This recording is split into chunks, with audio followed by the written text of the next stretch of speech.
49, no seu verso 15.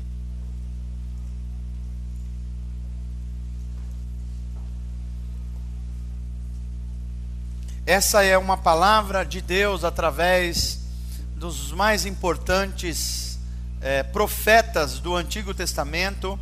Isaías é chamado de o profeta messiânico, porque tantas vezes ele falou na sua profecia da vinda do Messias. Essa profecia é uma profecia sobre a restauração de Israel. E a restauração da nação de Israel, ela é um símbolo da restauração do novo Israel de Deus, a sua igreja. Portanto, essa profecia é tanto para Israel como nação, como por extensão a nós que somos o novo Israel de Deus, a igreja de Jesus Cristo. Isaías 49, no seu verso de número 15. Diz assim, palavra de Deus: haverá mãe que possa esquecer o seu bebê que ainda mama e não ter compaixão do filho que gerou? Essa é uma pergunta do profeta Isaías, dizendo: será que é possível uma mãe que tem a criança ainda no colo, amamentando, será que é possível a mãe abandonar? Aí ele mesmo responde, na palavra de Deus na boca de Isaías: embora ela possa esquecê-lo, ou seja, embora isso possa acontecer, muito remotamente, mas possa acontecer, eu, Deus, não me esquecerei de você. Não é uma promessa maravilhosa? Vou ler de novo. Haverá mãe que possa esquecer seu bebê que ainda mama e não ter compaixão do filho que gerou? Embora ela possa esquecê-lo, eu não me esquecerei de você. Vamos orar, fecha os teus olhos. Pai, obrigado por tua palavra.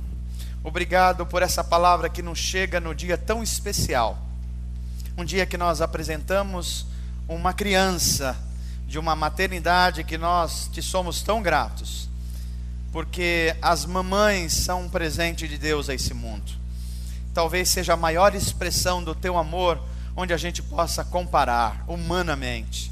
E nós somos tão gratos pelas mães dessa igreja, pelas mães da nossa cidade e do mundo, mas nós somos também tão gratos, porque o Senhor também nos amou, não só com amor de pai, mas com amor de mãe, que acolhe, que ensina, que educa, que leva adiante, que faz um ser humano integral e completo. Obrigado pela tua palavra que diz que mesmo que uma mãe se esqueça do seu bebê, o que é improvável, mas possível, ainda assim, o Senhor jamais se esquecerá de nós. Nós descansamos nessa promessa, nós descansamos nesse cuidado, e o fazemos em nome de Jesus. Amém. Amém. Meus amados irmãos, hoje é um dia muito especial, porque é o dia das mães, e o dia das mães talvez seja o dia dos mais especiais que acontece na nossa vida. Hoje foi um dia que alguns de vocês tiveram a oportunidade de almoçar com as suas mães, e Deus abençoe você por isso. Faça desse momento um dos momentos mais caros para você, não perca isso por nada. Talvez outros não tiveram essa oportunidade porque as suas mamães estão longe geograficamente, moram em outra cidade, em outro estado, em outro país eventualmente. Mas se você conseguiu falar com ela ao telefone ou de alguma outra forma, seja muito grato a Deus por conseguir isso. E também tem aqueles outros que hoje foi um dia de muita saudade, um dia de muito pesar no coração, mas que de alguma forma você foi acolhido por Deus, pelas amizades, pelos irmãos, pelos amigos, por essa igreja. E esse é um momento que eu queria também que você mantivesse na sua lembrança.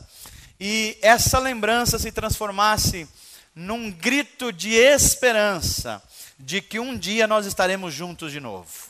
De novo. E o fato é que Deus tem algo muito especial com as mães. Humanamente falando, talvez o amor de mãe seja aquilo que mais aproxime a ideia de o amor de Deus pelo mundo, pela humanidade. Por que que essa proximidade é a que mais representa?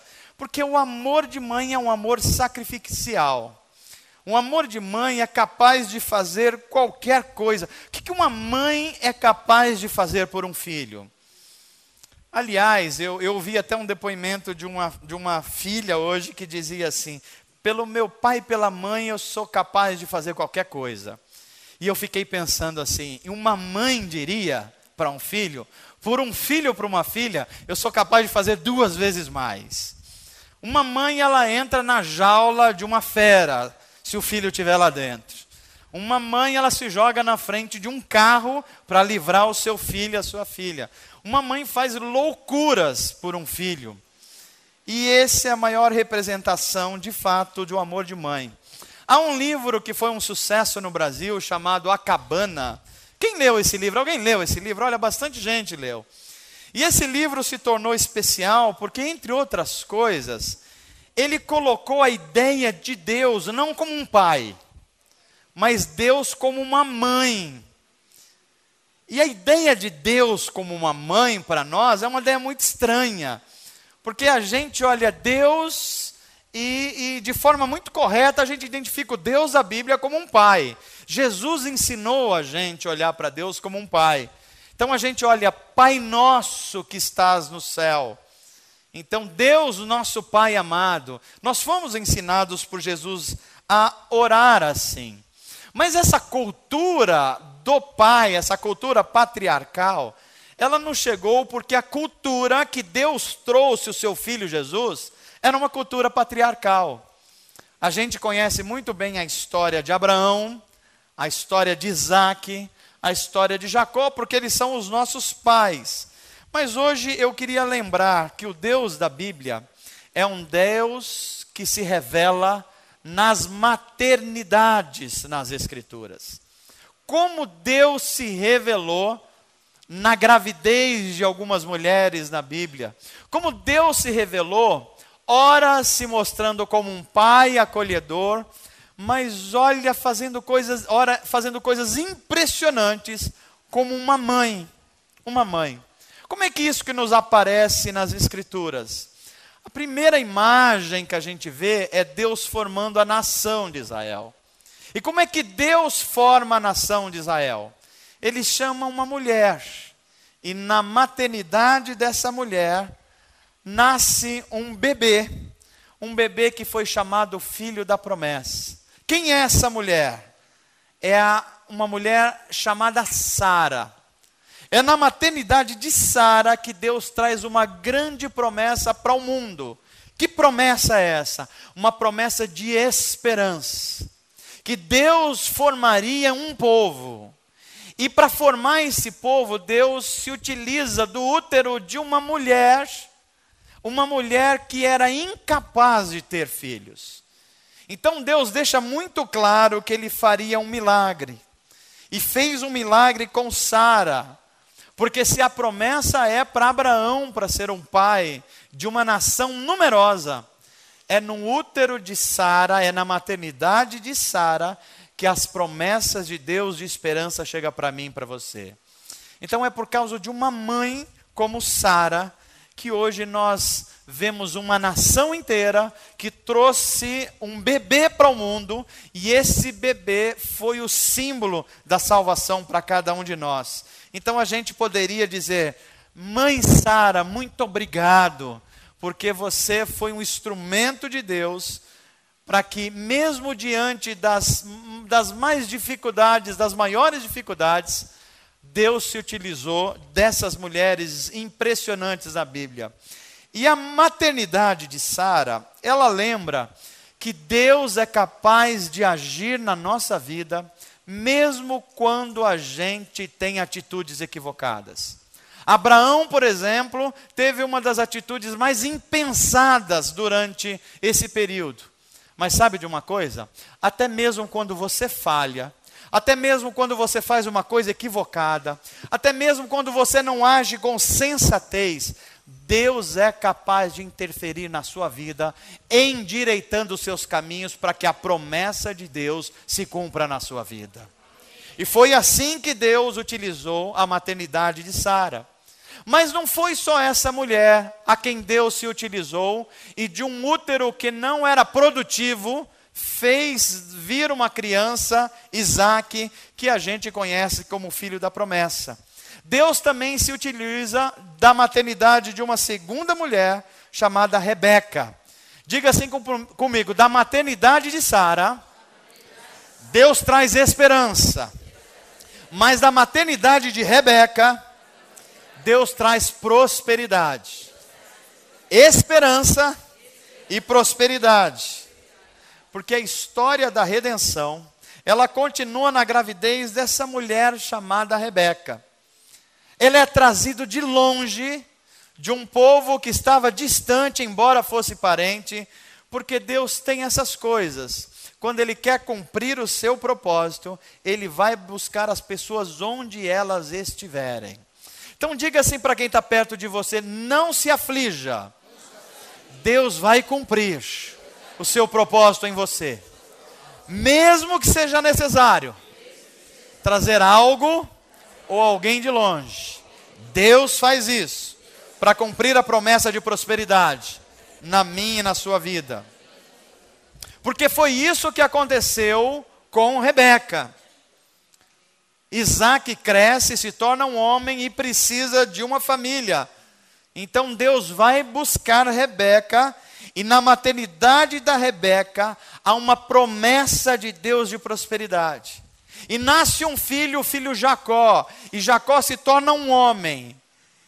E tornando-se um homem, ele tem 12 filhos, e essas 12 filhos formam 12 famílias, que formam 12 tribos, e Deus se manifesta na geração desse filho Jacó, e forma um povo.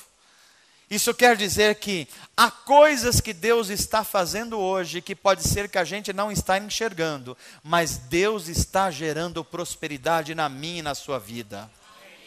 Deus pode estar fazendo coisas, gerando em gestação, que os meus olhos não estão vendo, que os teus olhos não estão vendo, mas Deus trabalha em favor daqueles que neles esperam. Você espera em Deus? Diga assim: eu espero em Deus, por isso eu creio que a prosperidade do Senhor está chegando na minha vida, em nome de Jesus. Na maternidade de Rebeca, nós vemos Deus cumprindo a prosperidade aos seus. Sabe por quê? Aqueles que são gerados em Deus carregam dentro de si uma prosperidade que o mundo nem o diabo pode arrancar deles. Se você está em Deus, se Deus está gerando em você algumas coisas, nada e ninguém pode roubar isso de você. Então, se a maternidade de Sara trouxe esperança e a maternidade de Rebeca trouxe prosperidade, a Bíblia fala de uma terceira mulher chamada Raquel. A maternidade de Raquel vai trazer a promessa de Deus de proteção, o cuidado de Deus com Raquel. Porque Raquel também tem vários filhos, e entre os filhos nasce um menino chamado José. E a história de José é uma história que tinha tudo para dar errado, mas Deus interveio, Deus pôs as mãos, e é uma história que deu totalmente certo. Sabe o que a maternidade dessa mulher ensina para nós? Que mesmo que você esteja vivendo um período de desacerto, mesmo que você não consiga enxergar nada do que Deus esteja fazendo, mesmo que você esteja vendido como escravo, como José, mesmo que você esteja num período de aprisionamento em qualquer área da sua vida, Deus está atuando para que no futuro você tenha as promessas de Deus cumpridas na sua vida. A maternidade dessa mulher chamada Raquel, ela nos lembra que os filhos das promessas de Deus pode demorar um tempo, mas as promessas do Senhor vão se cumprir na nossa vida. Se nós nos mantermos fiéis ao Senhor, não há nada nem ninguém que possam roubar de nós as promessas. Talvez você esteja me ouvindo e falando: pastor, há tantas perdas que eu já experimentei, e eu vou dizer, eu também. Talvez você esteja falando assim, pastor, eu estou no momento que eu me sinto meio com as mãos amarradas. E eu vou dizer a você, eu também me sinto assim em alguns momentos. Há momentos que a gente não consegue ver a beleza da glória de Deus que está refletindo na nossa vida. Assim como José não conseguiria ver que ele chegaria a ser o homem mais importante do Egito, enquanto ele estava dentro de uma carroça sendo vendido como escravo. Assim como José não conseguiria ver que Deus iria levantá-lo ao mais alto posto da nação do Egito, enquanto ele estava preso injustamente numa cadeia. Sabe o que isso significa? Que há horas que você não vai enxergar o trabalhar de Deus. Mas o fato de você não enxergar, não quer dizer que Deus não esteja trabalhando. Deus trabalha pelas situações mais estranhas e esquisitas, para que o seu propósito se cumpra na sua vida. Às vezes um desemprego chega como a bênção de Deus para você mudar algumas coisas e se tornar uma pessoa muito melhor para a glória de Deus. Você crê nisso? Às vezes Deus permite que uma carreira vá mal para que você passe a depender mais de Deus e a vontade de Deus se cumpra mais na sua vida. Você crê nisso?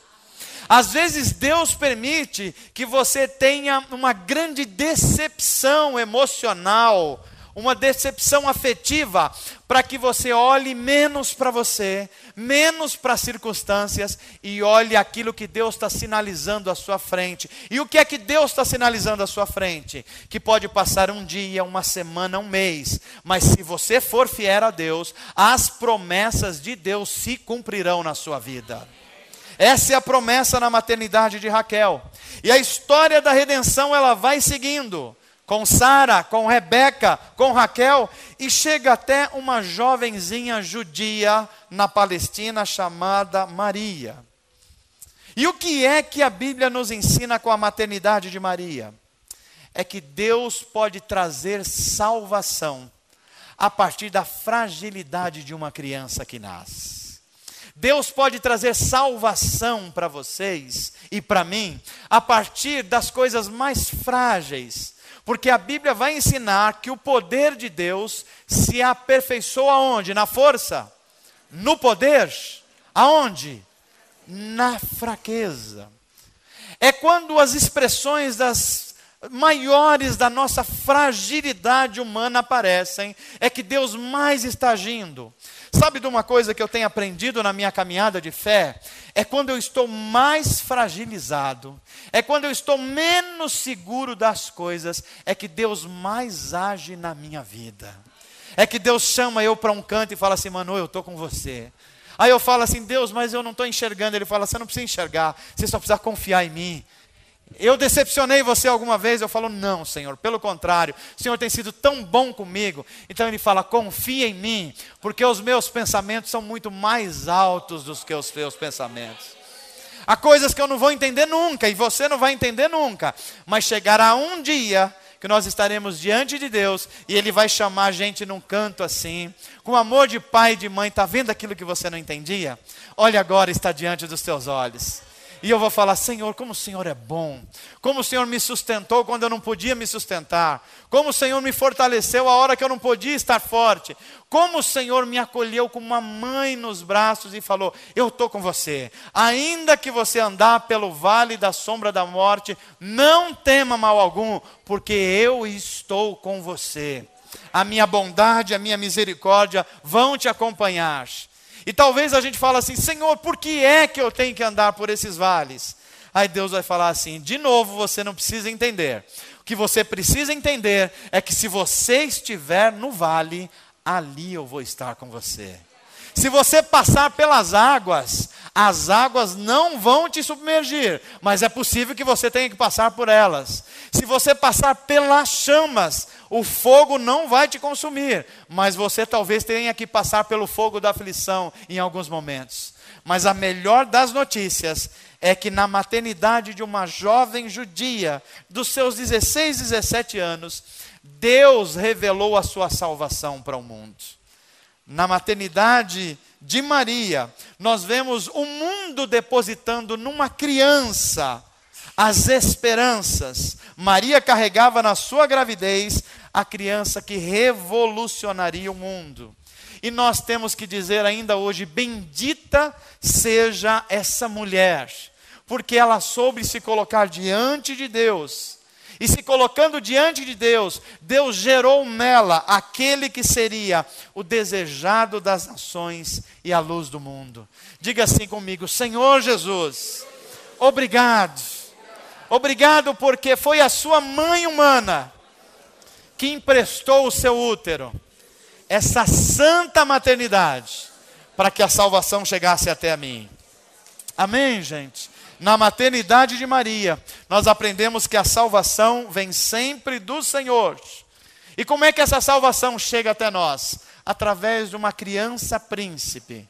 Isaías chamou ele de maravilhoso, conselheiro, Deus forte, Pai da eternidade e príncipe da paz. Sabe quem é o teu Salvador? Aquele que é sempre o teu conselheiro nos momentos de dificuldade. Sabe quem é o teu Salvador? Aquele que tem todo o poder, e a Bíblia diz que Ele é o Deus forte. Sabe quem é o teu Salvador? É aquele que você não precisa ter medo dos últimos tempos, e nem de tempo algum, porque Ele é o dono e o Pai da eternidade. Sabe quem é o teu Salvador? É aquele que foi gerado nessa santa maternidade e que você não precisa ter medo de ninguém, nada, porque Ele é o príncipe da paz. E a paz vai chegar até você, mesmo que você esteja no meio de uma guerra. O historiador Flávio Joséfo, ele conta uma história belíssima. Porque a história da nossa salvação não é uma história apenas de um Deus que é Pai. É um Deus que é mãe também. E algumas expressões da Bíblia, eles informam a nós que houve horas que Deus, movido de uma paixão muito grande, ou de uma ira santa, Deus se comportou como uma mãe. Como uma mãe faz com um filho, como uma filha, assim Deus se comportou. Olha que história bonita. O historiador Flávio Joséfo, ele nos informa que no ano 70, quando a nação de Israel, ou mais precisamente a cidade de Jerusalém, ela foi atacada pelos romanos e pelo general Tito, e cumpriu-se aquela profecia de Jesus, que não ficaria pedra sobre pedra. E é tão interessante essa profecia, porque ela foi cumprida literalmente na história. Toda a cidade, todo o templo foi destruído. Mas o historiador nos conta que enquanto a cidade estava sendo devastada, foi tocada a fogo e a cidade estava em ruínas, os soldados estavam vasculhando uma série de coisas. E um dos soldados chegou e pegou numa das paredes que estava destruídas e começou com a sua espada tirar os tijolos. E na medida que ele foi tirando os tijolos, tudo queimado por volta, ele encontra um animal, uma galinha. E quando ele encontra essa galinha, ele percebe que ela está absolutamente queimada, tostada. Só está a parte escura. Mas ele insiste e acha interessante que tinha uma galinha no meio daquela destruição toda. E ele mexe com a sua espada, e quando ele tira a galinha toda queimada, vários pintinhos saem correndo vivos. E quando eu ouvi essa história, eu não pude deixar de lembrar o instinto materno de Deus. Aliás, o próprio Jesus de Nazaré, no momento ele olha para a cidade de Jerusalém, antes dela ser destruída, e ele diz assim: Jerusalém, Jerusalém, terra que mata os profetas e apedreja os que te foram enviados, quantas vezes eu quis reunir os teus filhos, como a galinha junta os seus pintinhos debaixo das asas, e vocês não quiseram. Sabe o que eu aprendo com essa mensagem?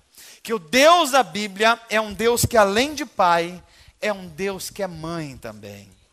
E Ele é capaz de fazer sacrifícios, como Jesus fez entregando a sua própria vida, para esconder você debaixo das asas dEle. E mesmo que haja um ambiente de destruição, como foi da cidade de Jerusalém, se você se manter fiel a Deus, como um filho de Deus, você vai estar debaixo das asas do Senhor.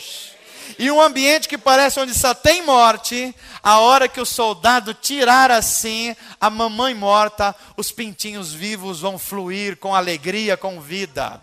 Então, se você está passando por um momento de perda, de dor, de angústia, onde parece que só tem destruição, onde parece que só está faltando vida, Deus pode suscitar vida da onde só parece ter morte. Porque o nosso Deus é o Deus da ressurreição. Deixa eu dizer para você, Deus te ama tanto, que no Antigo Testamento, no livro de Deuteronômio, a Bíblia compara Deus a uma águia. Olha que texto belíssimo, diz assim: como a águia desperta a sua ninhada e voeja sobre os seus filhotes, estende as asas e tomando os leva sobre elas, assim o Senhor guia vocês também. Não é lindo isso? E se você acha que é a única imagem de Deus como uma mãe, ou um Deus com sentimento materno, o livro de Oséias vai dizer uma das coisas que eu mais me animo quando eu estou no momento de dificuldade. Oséias 13:8 vai dizer assim: Deus te ama tanto, que quando alguém mexe com você, Deus se comporta como uma ursa em que os seus filhos foram roubados. Você já imaginou isso? Tenta imaginar uma ursa em que alguém roubou os filhotes dela, como é que ela fica? Pois bem, assim é Deus quando alguém mexe com um dos seus filhos queridos. Você não é amado por Deus? Diga para bem perto de você assim: você é muito amado por Deus. Viu como Deus se comporta?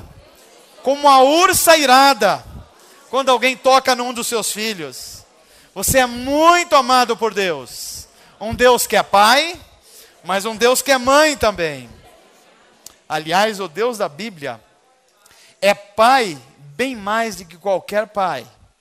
Mas o Deus da Bíblia também é mãe, bem mais que todas as mães. É assim que a gente é amado pelo Deus único e verdadeiro. E a Bíblia não achou outra forma de dizer, e é por isso que eu termino essa mensagem. E nós vamos participar da ceia do Senhor, encorajando o seu coração. Eu não sei como você passou o dia de hoje.